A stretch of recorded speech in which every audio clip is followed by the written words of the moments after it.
Today's video, I'm going to be doing a Halloween gel acrylic design. This design I actually saw on Pinterest and I have no idea who did this. I will be honest that I wasn't in love with how this turned out, but I was happy that I did it.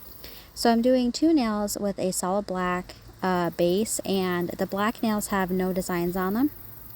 And then I'm doing two nails with a sheer beige color, and the beige nails are the ones that are going to have the design on. So this design was basically a combination of freehanding with acrylic paint and stamping with nail polish.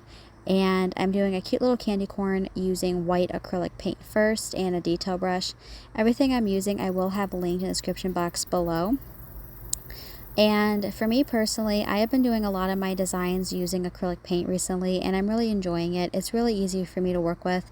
And one thing I did want to mention about acrylic paint, which I say in pretty much every single video, is that acrylic paint will wash off with water if you make a mistake, which is really good, especially for someone who has a hard time freehanding. And if you're a person that's learning how to freehand on your dominant hand, I would definitely recommend using acrylic paint because it's a lot more forgiving.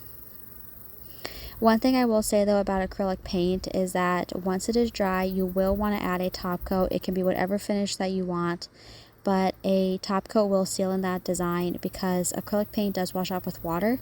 So it will last with a top coat.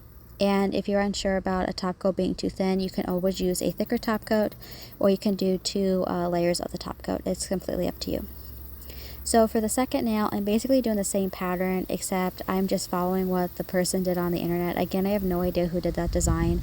And I will be honest that there were some elements of this that I was not happy with. My freehanding was definitely not very good on this particular day, and I should have stamped the bat image. And I'm doing a last little candy corn.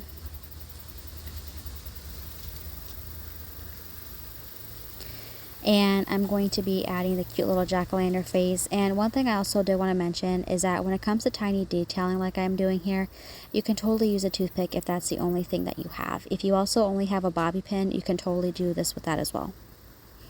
I'm just outlining the cute little pumpkin, and here are all the polishes that I'm using. I will have everything linked in the description box below.